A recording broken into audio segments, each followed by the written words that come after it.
Michael Jackson سے ملتے جلتے اس قدیم مصری مجسمے میں ایک کمی ہے اور وہ ہے اس کا ناک۔ آئیے چند اور مصری مجسمے دیکھتے ہیں، کچھ اور پھر کچھ اس طرح کے۔ ان سب تصویروں میں بس ایک ہی کمی ہے اور وہ ہے ان کی ٹوٹی ہوئی ناک۔ لیکن ان سب میں ایسا کیوں ہے؟ کیا یہ سب محض ایک اتفاق ہے؟ کئی دہائیوں سے ہسٹورین ایسا سوچتے تھے کہ ایسا کیسے ہو سکتا ہے، لیکن ان میں سے بہت سارے مجسمے اپنے مقبروں میں اچھی طرح محفوظ تھے، تو پھر یہ حادثہ یا اتفاق نہیں ہو سکتا۔ بہت سے ہسٹورین کے مطابق ان مجسموں کی ناک جان بوجھ کر توڑی گئی، کیونکہ قدیم مصریوں کا یہ عقیدہ تھا کہ جب کوئی شخص مر جاتا ہے تو اس کی روح اس مجسمے میں منتقل ہو جاتی ہے جو انہیں ریپرزینٹ کرتی ہے، لہٰذا ان پر غلبہ حاصل کرنے کے لیے حکمرانی کرنے والے فرعون اپنے ماضی کے حریف فرعون کے مجسموں کی ناک توڑ دیا کرتے تھے، اور ان کا یہ ماننا تھا کہ مجسموں کی ناک توڑنے کے بعد ان کے اندر موجود روحیں سانس نہیں لے سکتی تھیں۔ ان ٹوٹے ناک والے مجسموں کی یہی صرف ایک وضاحت نہیں ہے۔ کچھ ایکسپرٹس کے مطابق مقبروں کو لوٹنے والے توہم پرست ڈاکو بھی اس کے قصوروار ہیں۔ ایسا کہا جاتا ہے کہ جب ڈاکوؤں نے فرعونوں کے مقبروں کو لوٹا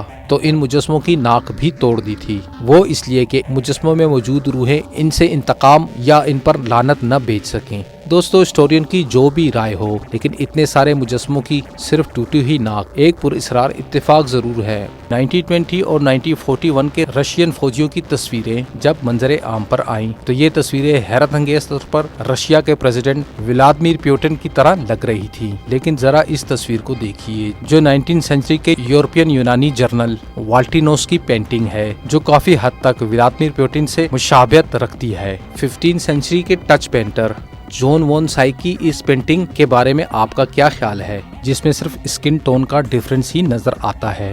یا تو پھر ایک ہی چہرہ ہے، یا تو یہ بہت حیرت انگیز اتفاق ہے جو صدیوں سے سامنے آ رہا ہے۔ فراری کار کے فاؤنڈر اینڈو فراری کی ڈیتھ 14 اگست 1988 کو ہوئی اور آلموسٹ 2 مہینے کے بعد اکتوبر 50، 1988 جرمن فٹ بالر میسیوٹ اوزل کی پیدائش ہوئی۔ لیکن حیران کن طور پر ان دونوں کے درمیان کوئی حقیقی رشتہ نہ ہونے کے باوجود جڑواں بھائی یا فادر اینڈ سن کہہ سکتا تھا، کیونکہ ان دونوں کی شکلیں ایک دوسرے سے بہت ہی زیادہ مشابہت رکھتی ہیں۔ یہ بس محض ایک عجیب اتفاق ہے۔ ماضی میں گزرے 200 سال کے محیط وقفے میں ایک عجیب و غریب اتفاق ہوا۔ آرمینیا کے ساحل کے قریب کوسٹ آف ویلز کی لوکیشن پر 3 بحری جہاز ڈوب گئے۔ پہلا جہاز 5 دسمبر 1664 کو ڈوبا، جس میں 81 مسافر سوار تھے۔ ان میں سے صرف ایک ہی زندہ بچ سکا، جس کا نام ہیو ولیمز تھا۔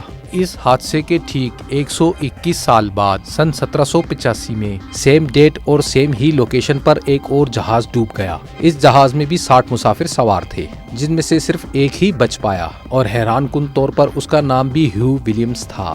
2 جہاز سیم لوکیشن، ایک ہی تاریخ، بچ جانے والا مسافر بھی ایک، اور ان کا نام بھی سیم۔ یہ بظاہر نہایت ہی ایک پراسرار اتفاق تھا، لیکن پھر اس کی پراسراریت مزید بڑھی جب 75 سال بعد ایک اور جہاز آرمینیا کے ساحل کے قریب کوسٹ آف ویلز کی لوکیشن پر تباہ ہو جاتا ہے، جو کہ ایک چھوٹا جہاز تھا جس میں صرف 25 لوگ سوار تھے۔ جس دن یہ جہاز ڈوبا تب تاریخ وہی 5 دسمبر کی تھی۔ حادثے کے بعد تمام مسافروں کو بچا لیا گیا، لیکن صرف ایک مسافر ڈوب گیا اور اس کا نام تھا ہیو ولیمز۔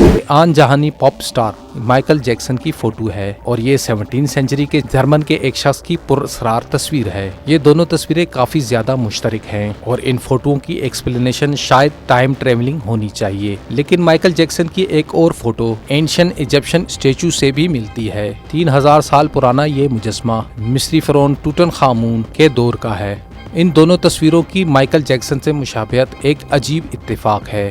لیکن اسی طرح ایک اور سنگر گریٹن برگ کی بھی ایک تصویر 2019 میں ایک فوٹو وائرل ہوئی تھی، جس میں کینیڈا کی ایک پرانی سونے کی کان میں 3 بچے دکھائی دے رہے ہیں۔ اس فوٹو کی لیفٹ سائڈ پر لڑکی کو دیکھیں تو ہو بہو گریٹن برگ کی طرح لگتی ہے۔ بلا شبہ یہ ایک حقیقی اتفاق ہے۔ اول ڈیم کی کنسٹرکشن میں 96 افراد اپنی جانوں سے ہاتھ دھو بیٹھے تھے، لیکن 20 دسمبر 1922 کو اس ڈیم کی تعمیر کے دوران مرنے والے پہلے شخص اور تعمیر مکمل ہونے سے پہلے مرنے والے آخری شخص میں کچھ انوکھا اتفاق تھا۔ 20 دسمبر 1922 کو بیورو آف ریکلیمنیشن ورکر ایک باز سے گرا اور پانی میں ڈوب کر مر گیا۔ پھر 13 سال بعد 20 دسمبر 1935 کو اوول ڈیم کے تعمیراتی دور میں ایک آخری شخص مارا گیا جو ٹاور کی انٹیک پر کام کر رہا تھا۔ ان دونوں کی موت نہ صرف 20 دسمبر کو ہوئی اور 13 سال کے وقفے سے ہوئی، بلکہ ان دونوں میں ایک چیز مشترکہ تھی۔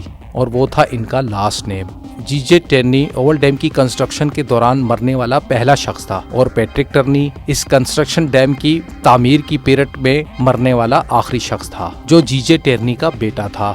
یہ واقعی میں ایک ٹریجڈی کو انسیڈنٹ ہے۔ 1840 اور 1960 کے درمیان امریکہ کے پریزیڈنٹ جس سال منتخب ہوئے ان تمام سالوں کا آخری ڈیجٹ 0 تھا۔ یہ 120 سال پر محیط ایک لمبا عرصہ ہے اور اس عجیب عرصے میں لوگوں نے کہنا شروع کر دیا کہ ان تمام صدور کی موت ایک بد دعا کے نتیجے میں ہوئی ہے۔ کچھ لوگوں کے مطابق اس لعنت کی جڑیں کئی صدیوں پیچھے جا کے ملتی ہیں، جب 1810 کی دہائی کے آغاز میں امریکہ کی تازہ ترین تشکیل مغرب میں پھیل رہی تھی۔ تاہم مقامی امریکنز نے جو ہزاروں سال سے اس زمین پر مقیم تھے اس فارمیشن کے خلاف ایک کنفیڈریشن گروپ بنایا جس کا سربراہ ٹیکومسا اور اس کا بھائی ٹینس کوواٹووا تھا۔ ان دونوں بھائیوں نے حملہ آوروں کے خلاف لوگوں کی کمانڈ کی، لیکن سن 1811 میں یہ دونوں ایک American military officer William Harry Hansen کی آرمی کے اگینسٹ ٹیپی کانوئی کے مقام پر ایک بڑی اور عظیم جنگ ہار گئے اور پھر نیٹو امریکن کی کنفیڈریشن کبھی بحال نہیں ہو سکی۔ ٹیکومسا کے بھائی کو اس دور میں ایک روحانی آدمی کا درجہ حاصل تھا اور ٹیکومسا کے مرنے کے بعد اس کے بھائی نے جنرل ہنری ولیم پر لعنت بھیجی۔